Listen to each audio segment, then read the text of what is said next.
So, I want to talk about Black women's current rest era and some of the commentary I've been seeing about it on TikTok, as well as some of the commentary about Megan Sussex's new show on Netflix and how more Black women are now embracing the idea of resting in our femininity. And speaking of rest, both of my femininity series are available for purchase on my website through April 1st, as well as my other exclusive content.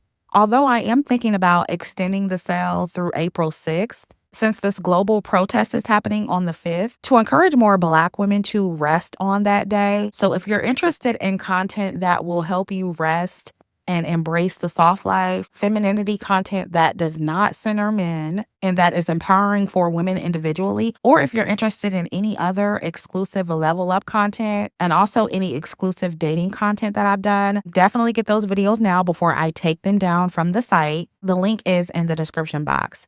But if you've been here for a while, you know that I have been trying to get Black women to rest for a decade now. So what the 92% are doing over on TikTok, we've been doing that over here. I'm glad y'all finally caught up. I was telling Black women to stay at home and stop protesting and fighting for everybody. And I was talking about why you need to stay home and stay safe and how your image is being used to fight against white supremacy so that you can take all the hits. What all of the 92% TikTok girlies are saying now about this and telling you to rest and tap into your feminine side like Meghan Markle, I have been saying this for years, and Black women dragged me for it. And even though I am glad that more of us are waking up to what I and other Black women have been saying all this time, I wouldn't be me if I didn't also talk about the elephant in the room. And that is what I'm going to do in this video. So this new rest era was inspired by the outcome of the last election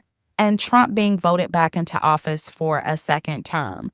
Black women are basically saying that because 92% of Black women voted for Kamala and Black women and Black people were her largest voting bloc, anything that happens under Trump is not the Black woman's fight. It's the fight of the non-Black people who voted for Trump, as well as the non-Black Democrats and liberals who voted for Kamala, because Black women are tired of being on the front lines and getting our asses kicked at these protests. It's time for someone else to take the hits, whether that be liberal white people, Latinos, non-Blacks, or the other people who voted for Trump and are currently not happy with his policies thus far. So the idea is that while the other people are out there protesting, the 92%, aka Black women, are resting because we are tired of fighting for everyone else and not getting that same energy in return. And again, it's about damn time. Welcome to the party of Black women who have burned the cape years ago. Now, not all of us are burning the cape for the same exact reasons, but I am glad that we're here. And like I mentioned earlier, there is a global protest against Trump and Elon Musk that is supposed to happen on April 5th. And Black women online are encouraging Black women and Black people in general to stay at home and not join the protests for their safety and their peace of mind, which is what I was trying to get y'all to understand years ago.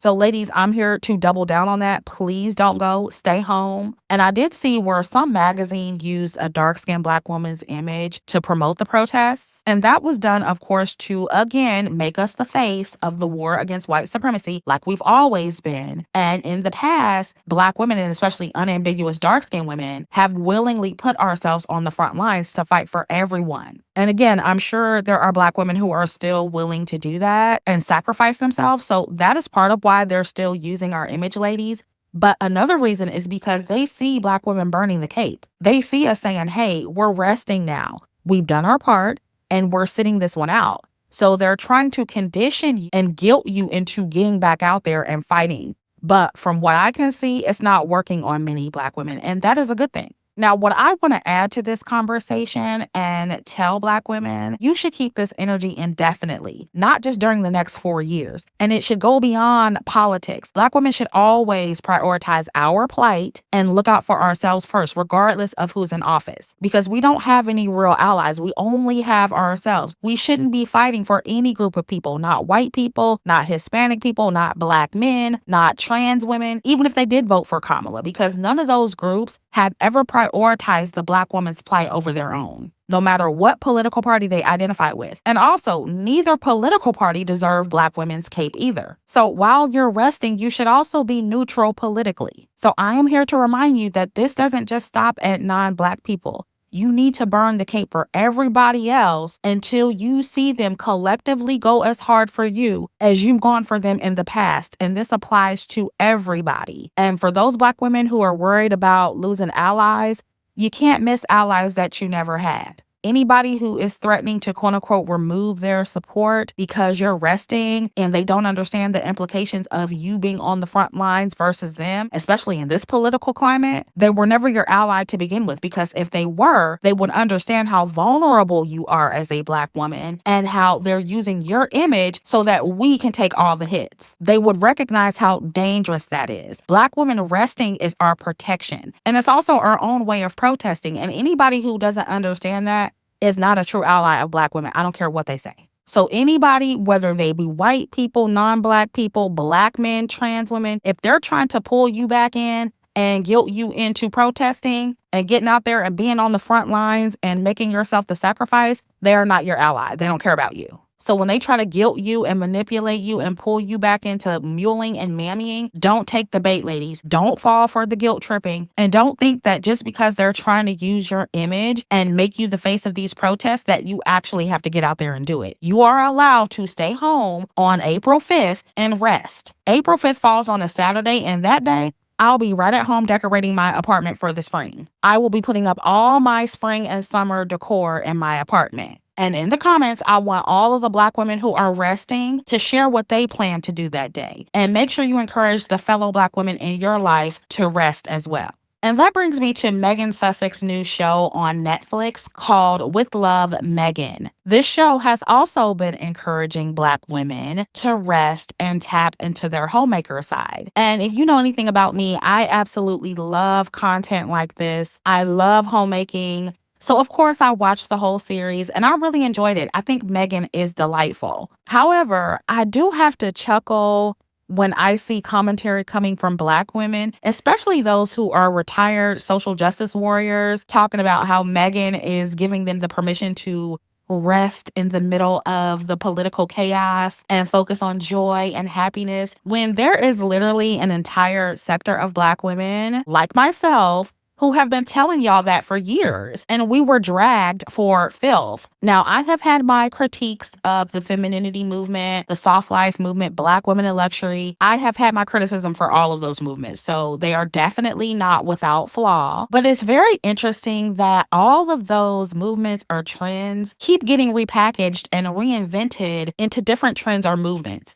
And the Black women rest era and Black women using Meghan as inspiration of this new rest era is just another example of that. And so it's not lost on me that this is pretty much the same thing, because everything y'all accused Black femininity spaces of doing, Meghan is literally doing all of that on her show. Y'all accused us of being Eurocentric and capitalist and elitist and out of touch, when Meghan's show is dripping in Eurocentricity. It's dripping in capitalism and elitism. And not only that, but the show dropped right in the middle of one of the most chaotic times in the United States, both politically and economically, which personally I don't give a shit about, because we need a little bit of escapism right now. But I'm just pointing out the hypocrisy. I don't hear Black women complaining about how unrealistic and out of touch Meghan is and how escapism is so dangerous right now. I only hear that coming from white people, specifically white women, the racist white women who are finding reasons to shit on Meghan's show because she is half Black. Because we know white women rarely ever care about rich people being out of touch when they're white. The same way Black people don't care when the rich ghetto Blacks are elitist and out of touch. Y'all only care when it's classy images of Black women in luxury or soft life and Black femininity images being displayed on TikTok and Instagram and YouTube, images that are not ghetto and ratchet. It's the same selective outrage. I remember Black women accusing the soft life movement of being unrealistic and unrelatable, but Meghan is married to a prince. She's a multimillionaire with a lifestyle brand. She lives in a luxurious estate with a big-ass garden, all things that most Black women don't have, the everyday Black woman does not have. She is as unrelatable as it gets, but you Black women online are finding ways to relate to her. Y'all also accuse the Black femininity spaces of being performative and antiquated. Meghan's show is the typical traditionally feminine, homemaker, so-called antiquated femininity, Martha Stewart type content. And it is perfectly curated to show her in the best light possible. It's not 100% authentic, yet y'all are okay with it. And not only are Black women okay with it, you're going after any racist white woman and white people who criticize it. And your rebuttal is basically, well, leave Meghan alone because Black women are allowed to enjoy nice things. Black women deserve the soft life. White women are not the only women who are allowed to be homemakers or enjoy homemaking as working women. Y'all are not the only one allowed to live in luxury. I mean, y'all are saying the exact same things that we in the femininity space were saying to other Black women when y'all were shitting on the Black femininity spaces and Black women in luxury and soft life. So what changed, ladies? And listen, I know somebody's gonna say, oh, well, Chrissy, you're conflating groups of Black women. The Black women who are identifying with Meghan aren't the Black women who rejected the Black femininity spaces. And listen, obviously this video isn't for the Black women who are defending Meghan and also defended Black women in luxury or soft life or the Black femininity space in general. But let's just say it really is just two groups of Black women saying different things. Okay, fine. So where are all of the videos and think pieces from the anti-femininity Black women complaining about how Meghan's show is so unrealistic and not relatable and Eurocentric and capitalist and elitist and so on? Why are they so quiet? Since it's different groups of women saying different things, why don't we hear those Black women condemning Meghan as loudly as they were condemning the Black women who were doing pretty much the same thing, just on a smaller scale? Now, they may speak up after they hear this video from me, but why don't they have the same energy for Meghan that they have for Black women who do the same thing that she does? I'll tell you why. It's one of two reasons. They are either just like those white women who criticize Meghan, and they're jealous and don't want to see women who look closer to themselves in the lane that Meghan is in, meaning they don't want to see unambiguous Black women, especially unambiguous dark-skinned Black women, being homemakers because they think we don't belong in that role or any other role outside of struggle. And when they see us, it triggers something inside of them and it makes them feel envious and inadequate. Or it's their own internalized inferiority complex, and they just feel uncomfortable with seeing women who look like them in that space. They don't think they deserve it, so they don't think other Black women deserve it. I've said before that Black women seem to feel more comfortable seeing mixed race women like Meghan and Nara Smith being homemakers and enjoying luxury than dark-skinned women, unless, again, we're enjoying luxury in a stereotypical Black way, and we present wealth in an ostentatious or vulgar manner like the Black female rappers and entertainers. Anything outside of that is deemed quote-unquote white or Eurocentric, and Black people don't like seeing Black women, and specifically American Black women, and especially American dark-skinned Black women, displaying wealth in any other way. And I did a video on this in the past. I forget the title of it, but I'll put an image of it in this video of where I talked about the different displays of luxury and how Black people react differently to both. But we as Black people and Black women were more accepting of mixed women like Nara and Meghan showing their wealth in a quote-unquote Eurocentric way. But we don't like when dark-skinned women are shown like that. So that's one reason the typical anti-Black femininity Black women detractors haven't said anything about Meghan's show. The other reason is that Black women only feel the need to defend Black women's right to traditional femininity or soft life or luxury when racist white people tell them that they can't have it, or when they get mad about Black women or mixed with Black women occupying that space. That's a big reason Black women are defending Meghan. And that's also why in the past you defended the Black woman influencer Hill House Vintage when that white lady came after her for being unrelatable a few years back. I noticed that Black women really only jump in defense of Black women occupying the spaces when white people say you can't be there. But if Black women are just kind of doing it on their own and white people really aren't interfering with it, then here comes all the detractors and the think pieces and oh, you shouldn't do this because it's Eurocentric and it's capitalist and it's elitist. But Black women, you don't see yourselves because y'all are doing exactly what these white women are doing to Meghan, but you're doing it to women who look like you. In so many words, you're telling us that we're too Black, we're too dark to be homemakers, that we don't fit in upscale, classy environments, that we don't deserve luxury or wealth if it's not ratchet and ghetto or tied to a Black man. In most cases, a ratchet ghetto Black man. Anything outside of that is reserved for mixed and white women. That is basically what you're saying when you support and defend Meghan and Nara and white women. Or if you're not outright defending them, you just don't really object to what they're doing, but you then turn around and do everything in your power to destroy the Black women who are doing the same thing. You're undermining yourself as a Black woman, ladies, and it's counterproductive. And I have to call this out whenever I see it because it's cringy and it's embarrassing. And it feels like Black women don't realize when they're doing it. And I do want to note that there are non-Black women, I see a lot of white women especially, who criticize other white women who are trad wives, homemakers. There's a whole sector of non-Black women who denounce all of these things: capitalism, elitism, all the unrealistic, luxury content online, all the, the isms, just like Black women do. Like they're talking about it too. However, the difference is that they also have a critical mass of non-Black women who allow women who look like them to have their spaces to enjoy traditional femininity and or the performance of traditional femininity, luxury, the soft life. There's enough of them to balance the scale. And they're also not protecting women who don't look like them and defending their right to femininity and luxury while removing the right from women who look like them the way that Black women do when it comes to mixed women. They're usually not counterproductive in that way.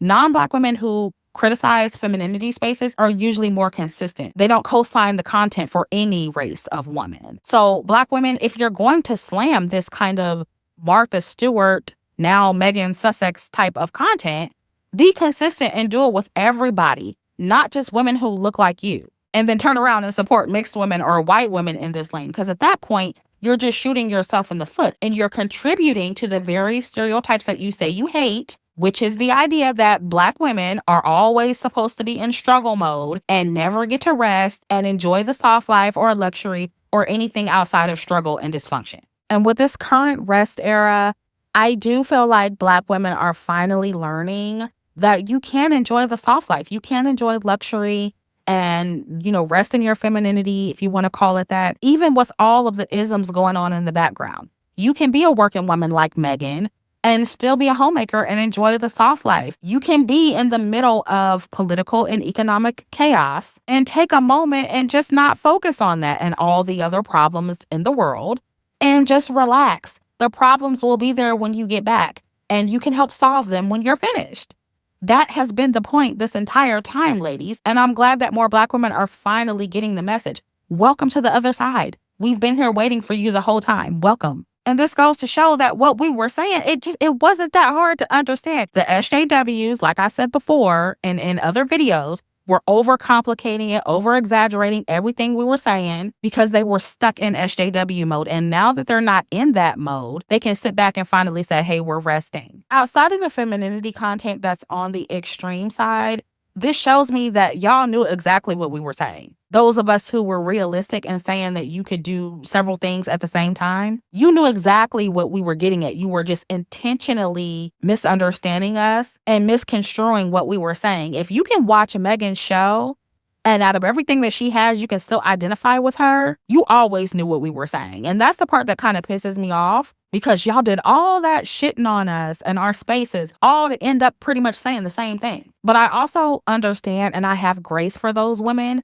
because I've done the same thing. But at least I came back and apologized and publicly corrected myself when I learned that I was wrong. I didn't just come back and act like it never happened. But, better late than never, I guess. So ladies, embrace your rest era. Burn the cape for the next 4 years and beyond. Rest on April 5th. I know not all of us will stay home on that day, but I do encourage the ladies listening to stay home. Or if you can't stay home and you have to work, stay as safe as possible. Don't get manipulated and guilted into talking about politics with other people at work or even your family. Just stay safe. Stay quiet and just get somebody else to do it for a change. Let your actions speak for you. You don't have to even announce that you're resting. If somebody asks you if you're going to the protest, you can say, no, I have something to do that day. You don't even have to go into detail, especially to people who are going to try to, push back and argue with you or guilt you or whatever. You don't have to give any explanation to them. Don't argue with them, nothing. Just say you have something else to do. And also reject them trying to use your image as the face of protesting and dismantling oppressive systems. Send out the message that you don't identify with that. It's time for a critical mass of Black women to send out the message, primarily with our actions, that we're not going, so they can stop using our image in this manner. The reason why they keep doing it is because so many of us have allowed it for so long. So we have to get other people used to the fact that we ain't doing it. We're staying home, we're resting. And it's one thing to say it, but it's another thing to show it. So show it in your actions and your behavior. Show it in the way that you disengage and you don't talk about this stuff at all with other people in the real world. And for those people who try to force you into political conversations, there are polite ways to let people know, either directly or indirectly, that you don't want to discuss politics. You can say, I'd rather not get into politics. It's a bit draining for me. Or you can say, I respect your views, but I usually steer clear of political conversation. It's just not my type of conversation. Or if they try to get you to identify with some Black woman political figure, you can even say, oh, I really don't identify with her. I try to keep things, neutral when it comes to politics. That's just not my lane. You can say something like that. Or you could use humor. You can say, oh, well, if I talk about politics one more time this week, my brain is going to explode. Let's talk about something else. Let's talk about something more fun. You need to send the message, actively send the message that you are not one of those Black women if they try to make you one of those Black women. There are ways to bow out gracefully, and anybody who has any other recommendations or phrases or advice on what to say, definitely share that in the comments, because it's time for more Black women to stop identifying with this mule mammy SJW image, because that's what a lot of people expect us to be. And no, that does not mean that we all should just act like no problems in the world exist and we should bury our heads in the sand. That's not what we're saying here. We're saying that it's okay to step away from that for a moment and rest. So this video is long enough. That's all I have on this for now. Let me know what you think down in the comment section. Also be sure to like, share, and subscribe, and I'll catch up with you in the next video.